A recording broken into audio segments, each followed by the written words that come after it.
యేసుని ప్రేమ ఛానల్కి స్వాగతం. దయచేసి ఈ ఛానల్ని లైక్ చేయండి, షేర్ చేయండి, సబ్స్క్రైబ్ చేయండి. తెలుగు డైలీ ఆడియో బైబిల్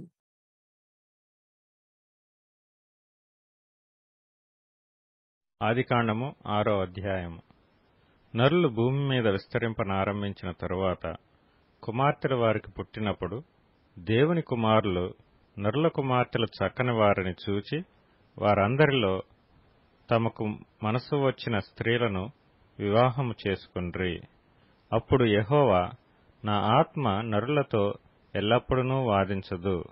వారు తమ అక్రమ విషయములో నరమాతృలై ఉన్నారు. అయినను వారి దినములు 120 ఏండ్లగునెను. ఆ దినములలో నెఫీలులను వారు భూమి మీద నుండిరి, తరువాతనూ ఉండిరి. దేవుని కుమారులు నరుల కుమార్తెలతో పోయినప్పుడు వారికి పిల్లలను కనిరి. పూర్వకాలమందు పేరు పొందిన శూరులు వీరే. నరుల చెడుతనము భూమి మీద గొప్పదనియు వారి హృదయం యొక్క తలంపులలోని ఊహ అంతయు ఎల్లప్పుడూ కేవలము చెడ్డదనియు యెహోవా చూచి తాను భూమి మీద నరులను చేసినందుకు యెహోవా సంతాపము నుండి తన హృదయములో నొచ్చుకొనెను. అప్పుడు యెహోవా, నేను సృజించిన నరులను, నరులతో కూడా జంతువులను, పురుగులను, ఆకాశ పక్ష్యాదులను భూమి మీద నుండకుండా తుడిచివేయదును. ఏలయనగా నేను వారిని సృష్టించినందుకు సంతాపము నొంది ఉన్నానెను.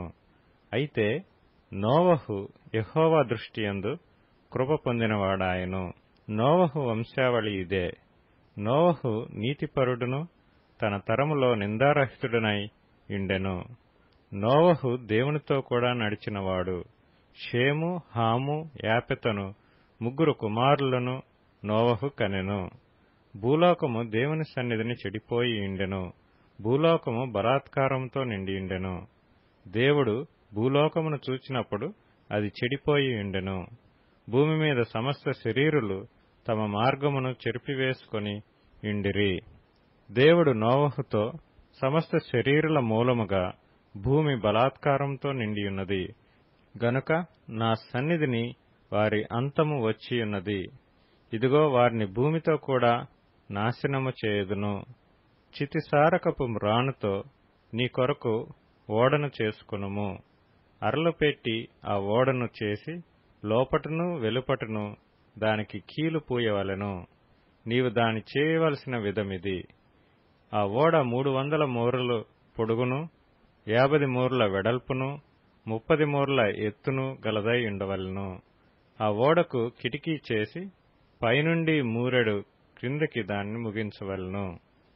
ఓడ తలుపు దాని ప్రక్కన ఉంచవలెను. క్రింది అంతస్తు, 2వ అంతస్తు, 3వ అంతస్తు గలదిగా దాని చేయవలెను. ఇదిగో నేనే జీవవాయువు గల సమస్త శరీరులను ఆకాశము క్రింద నుండకుండా నాశనము చేయుటకు భూమి మీదికి జల ప్రవాహము రప్పించుచున్నాను. లోకమందున్న సమస్తమును చనిపోవును. అయితే నీతో నా నిబంధన స్థిరపరచుదును. నీవును నీతో కూడా నీ కుమారులను, నీ భార్యయు, నీ కోడండ్రును ఆ ఓడలో ప్రవేశింపవలెను. మరియు నీతో కూడా వాటిని బ్రతికించి ఉంచుకొనుటకు సమస్త జీవులలో, అనగా సమస్త శరీరుల యొక్క ప్రతి జాతిలోనివి 2 చొప్పున నీవు ఓడలోనికి తేవలెను. వాటిలో మగదియు ఆడుదియు నుండవలెను.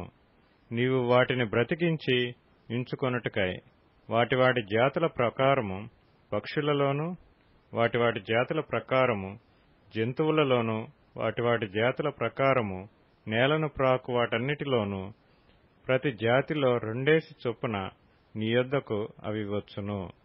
మరియు తినుటకు నానా విధములైన ఆహార పదార్థములను కూర్చుకొని నీ దగ్గర ఉంచుకొనుము. అవి నీకును వాటికి ఆహారమగునని చెప్పెను. నోవహు అట్లు చేసెను. దేవుడు అతనికి ఆజ్ఞాపించిన ప్రకారం యావత్తు చేసెను. ఆదికాండము 7వ అధ్యాయము. యెహోవా, ఈ తరము వారిలో నీవే నా ఎదుట నీతిమంతుడివై ఉండుట చూచితిని గనుక నీవును నీ ఇంటివారును ఓడలో ప్రవేశించుడి. పవిత్ర జంతువులలో ప్రతి జాతి పోతులు 7, పెంటులు 7, పవిత్రములు కాని జంతువులలో ప్రతి జాతి పోతును పెంటియు 2, ఆకాశ పక్షులలో ప్రతి జాతి మగవి 7, ఆడువి 7, నీవు భూమి అంతటి మీద సంతతిని జీవముతో కాపాడునట్లు నీ యొద్ద ఉంచుకొనుము. ఎందుకనగా ఇంకను 7 దినములకు నేను 40 పగళ్లను 40 రాత్రులను భూమి మీద వర్షము కురిపించి నేను చేసిన సమస్త జీవరాశులను భూమి మీద ఉండకుండా తుడిచివేయుదునని నోవహుతో చెప్పెను. తనకు యెహోవా ఆజ్ఞాపించిన ప్రకారము నోవహు యావత్తూ చేసెను. ఆ జలప్రవాహము భూమి మీదకు వచ్చినప్పుడు నోవహు 600 ఏండ్లవాడు. అప్పుడు నోవహును అతనితో కూడా అతని కుమారులను అతని భార్యయు అతని కోడండ్రును ఆ ప్రవాహ జలములను తప్పించుకొనుటకై ఆ ఓడలో ప్రవేశించిరి. దేవుడు నోవహునకు ఆజ్ఞాపించిన ప్రకారము పవిత్ర జంతువులలోనూ అపవిత్ర జంతువులలోనూ పక్షులలోనూ నేలను ప్రాకు వాటన్నిటిలోనూ మగది ఆడుది జత జతలుగా ఓడలోనున్న నోవహునొద్దకు చేరెను. 7 దినములైన తరువాత ఆ ప్రవాహములు భూమి మీదికి వచ్చెను.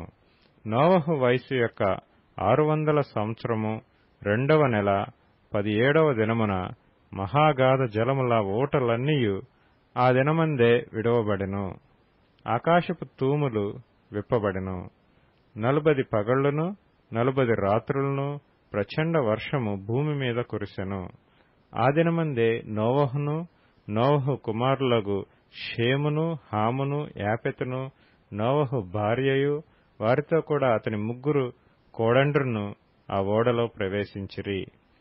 వీరే కాదు, ఆయా జాతుల ప్రకారము ప్రతి మృగమును, ఆయా జాతుల ప్రకారము ప్రతి పశువును, ఆయా జాతుల ప్రకారము నేల మీద ప్రాకు ప్రతి పురుగును, ఆయా జాతుల ప్రకారము ప్రతి పక్షియు, నానా విధములైన రెక్కలు గల ప్రతి పిట్టయు ప్రవేశించెను. జీవాత్మ గల సమస్త శరీరాలలో 2 ఓడలోనున్న నోవహునొద్ద ప్రవేశించెను. ప్రవేశించినవన్నీయు దేవుడు అతనికి ఆజ్ఞాపించిన ప్రకారము సమస్త శరీరాలలో మగదియు ఆడుదియు ప్రవేశించెను. అప్పుడు యెహోవా ఓడలో అతని మూసివేసెను. ఆ జలప్రవాహము 40 దినములు భూమి మీద నుండగా జలములు విస్తరించి ఓడను తేలచేసినందున అది భూమి మీద నుండి పైకి లేచెను. జలములు భూమి మీద ప్రచండముగా ప్రబలి మిక్కిలి విస్తరించినప్పుడు ఓడ నీళ్ల మీద నడిచెను.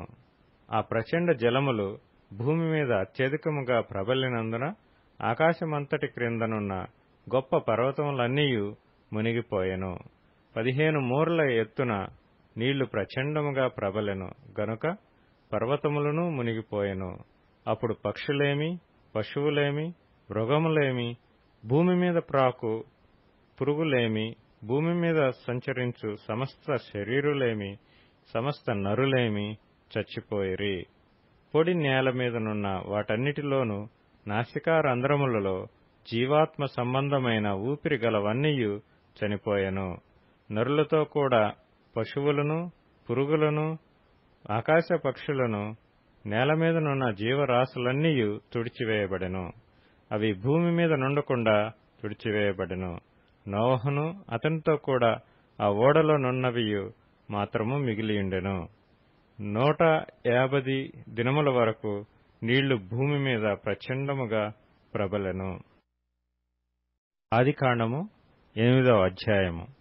దేవుడు నోవహును అతనితో కూడా ఓడలోనున్న సమస్త జంతువులను సమస్త పశువులను జ్ఞాపకం చేసుకొనెను. దేవుడు భూమి మీద వాయువు విసురున్నట్లు చేయుట వలన నీళ్లు తగ్గిపోయెను. అగాధ జలముల ఊటలను ఆకాశపు తూములను మూయబడెను. ఆకాశము నుండి కురియుచున్న ప్రచండ వర్షము నిలిచిపోయెను. అప్పుడు నీళ్లు భూమి మీద నుండి క్రమక్రమముగా తీసిపోవచుండెను. 150 దినములైన తరువాత నీళ్లు తగ్గిపోగా 7వ నెల 17వ దినమున ఓడ అరారాతు కొండ మీద నిలిచెను. నీళ్లు 10వ నెల వరకు క్రమముగా తగ్గుచూ వచ్చెను. 10వ నెల మొదటి దినమున కొండల శిఖరములు కనబడెను. 40 దినములైన తరువాత నోవహు తాను చేసిన ఓడ కిటికీ తీసి ఒక కాకిని వెలుపలికి పోవిడిచెను. అది బయటకు వెళ్లి భూమి మీద నుండి నీళ్లు ఇంకిపోవు వరకు ఇటు అటు తిరుగుచుండెను. మరియు నీళ్లు నేలమీద నుండి తగ్గినవో లేదో చూచుటకు అతడు తన యొద్ద నుండి నల్ల పావురమొకటి వెలుపలికి పోవిడిచెను. నీళ్లు భూమి అంతటి మీద నున్నందున తన అరకాలు నిలుపుటకు దానికి స్థలము దొరకలేదు గనుక ఓడలోనున్న అతని యొద్దకు తిరిగి వచ్చెను. అప్పుడు అతడు చెయ్యి చాపి దాని పట్టుకొని ఓడలోనికి తీసుకొనెను. అతడు మరి 7 దినములు తాళి మరలా ఆ నల్ల పావురమును ఓడలో నుండి వెలుపలికి విడిచెను. సాయంకాలమున అది అతని యొద్దకు వచ్చినప్పుడు త్రుంచబడిన ఒలీవ చెట్టు ఆకు దాని నోట నుండెను గనుక నీళ్లు భూమి మీద నుండి తగ్గిపోయెనని నోవహునకు తెలిసెను. అతడింకా మరి 7 దినములు తాళి ఆ పావురమును వెలుపలికి విడిచెను. ఆ తర్వాత అది అతని యొద్దకు తిరిగి రాలేదు. మరియు 601వ సంవత్సరము మొదటి నెల తొలి దినమున నీళ్లు భూమి మీద నుండి ఇంకిపోయెను. నోవహు ఓడ కప్పు తీసి చూచినప్పుడు నేల ఆరియుండెను. 2వ నెల 27వ దినమున భూమి ఎండియుండెను. అప్పుడు దేవుడు, నీవును నీతో కూడా నీ భార్యయు నీ కుమారులను నీ కోడండ్రును ఓడలో నుండి బయటికి రండి. పక్షులు, పశువులు, భూమి మీద ప్రాకు ప్రతి జాతి పురుగులు మొదలైన సమస్త శరీరులలో నీతో కూడానున్న ప్రతి జంతువును వెంటబెట్టుకుని వెలుపలికి రావలెను. అవి భూమి మీద బహుగా విస్తరించి భూమి మీద ఫలించి అభివృద్ధి పొందవలెనని నోవహుతో చెప్పెను. కాబట్టి నోవహును అతనితో కూడా అతని కుమారులను అతని భార్యయు అతని కోడండ్రును బయటికి వచ్చిరి. ప్రతి జంతువును ప్రాకు ప్రతి పురుగును ప్రతి పిట్టయు భూమి మీద సంచరించునవన్నీయు వాటి వాటి జాతుల చొప్పున ఆ ఓడలో నుండి బయటికి వచ్చెను. అప్పుడు నోవహు యెహోవాకు బలిపీఠము కట్టి పవిత్ర పశువులన్నిటిలోనూ పవిత్ర పక్షులన్నిటిలోనూ కొన్ని తీసుకొని ఆ పీఠము మీద దహనబలి అర్పించెను. అప్పుడు యెహోవా ఇంపైన సువాసన నాఘ్రాణించి ఇక మీదట నరులను బట్టి భూమిని మరలా శపించెను. ఎందుకనగా నరుల హృదయాలోచన వారి బాల్యము నుండి చెడ్డది. నేనిప్పుడు చేసిన ప్రకారముగా ఇకను సమస్త జీవులను సంహరింపను. భూమి నిలిచియున్నంత వరకు వెదకాలమును కోతకాలమును శీతోష్ణములను వేసవి శీతకాలములను రాత్రింబగళ్లను ఉండక మానవని తన హృదయములో అనుకొనెను. మత్తయి సువార్త 3వ అధ్యాయం. ఆ దినములయందు బాప్తిస్తమిచ్చు యోహాను వచ్చి పరలోక రాజ్యము సమీపించియున్నది, మారు మనస్సు పొందుడని యూదయ అరణ్యంలో ప్రకటించుచుండెను. ప్రభువు మార్గము సిద్ధపరచుడి, ఆయన త్రోవలు సరాళము చేయుడని అరణ్యములో కేకవేయు నొకని శబ్దము అని ప్రవక్తయైన యెషయా ద్వారా చెప్పబడిన వాడితడే. ఈ యోహాను ఒంటె రోమములు వస్త్రమును మొలచుట్టు తోలు దట్టియు ధరించుకొనువాడు. మిడతలను అడవి తేనెయు అతనికి ఆహారము. ఆ సమయమున యెరూషలేము వారును యూదయ వారందరును యొర్దాను నదీ ప్రాంతముల వారందరును అతని యొద్దకు వచ్చి తమ పాపములు ఒప్పుకొనుచు యొర్దాను నదిలో అతని చేత బాప్తిస్మము పొందుచుండిరి. అతడు పరిసయ్యులలోనూ సద్దూకయ్యులలోనూ అనేకులు బాప్తిస్మము పొందువచ్చుట చూచి, సర్పసంతానమా, రాబోవు ఉగ్రతను తప్పించుకొనుటకు మీకు బుద్ధి చెప్పిన వాడెవడు? మారు మనస్సుకు తగిన ఫలము ఫలించుడి. అబ్రాహాము మాకు తండ్రి అని మీలో మీరు చెప్పుకొన తలంచవద్దు. దేవుడు ఈ రాళ్ల వలన అబ్రాహామునకు పిల్లలను పుట్టింపగలడని మీతో చెప్పుచున్నాను. ఇప్పుడే గొడ్డలి చెట్ల వేరున ఉంచబడియున్నది గనక మంచి ఫలము ఫలింపని ప్రతి చెట్టును నరకబడి అగ్నిలో వేయబడును. మారు మనస్సు నిమిత్తము నేను నీళ్లలో మీకు బాప్తిస్మమిచ్చుచున్నాను. అయితే నా వెనక వచ్చుచున్నవాడు నాకంటే శక్తిమంతుడు. ఆయన చెప్పులు మోయుటకైనను నేను పాత్రుడను కాను. ఆయన పరిశుద్ధాత్మలోనూ అగ్నితోనూ మీకు బాప్తిస్మమిచ్చును. ఆయన చేట ఆయన చేతిలో ఉన్నది. ఆయన తన కళ్ళమును బాగుగా శుభ్రము చేసి గోధుమలను కొట్టులో పోసి ఆరని అగ్నితో పొట్టును కాల్చివేయునని వారితో చెప్పెను.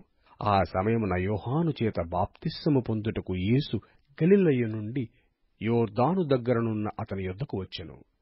అందుకు యోహాను, నేను నీచేత బాప్తిస్మము పొందవలసిన వాడనయ్యుండగా నీవు నా యొద్దకు వచ్చుచున్నావా అని ఆయనను నివారింపజూచెను గాని యేసు, ఇప్పటికి కానిమ్ము, నీతి యావత్తు ఇలాగు నెరవేర్చుట మనకు తగియున్నదని అతనికి ఉత్తరమిచ్చెను గనక అతడలాగు కానిచ్చెను. యేసు బాప్తిస్మము పొందిన వెంటనే నీళ్లలో నుండి ఒడ్డునకు వచ్చెను. ఎదిగో, ఆకాశము తెరవబడెను. దేవుని ఆత్మ పావురము వలె దిగి తన మీదటికి వచ్చుట చూచెను. మరియు ఇదిగో, ఈయనే నా ప్రియకుమారుడు, ఈయన యందు నేనానందించుచున్నానని ఒక శబ్దము ఆకాశము నుండి వచ్చెను. దయచేసి ఈ ఛానల్ని లైక్ చేయండి, షేర్ చేయండి, సబ్స్క్రైబ్ చేయండి.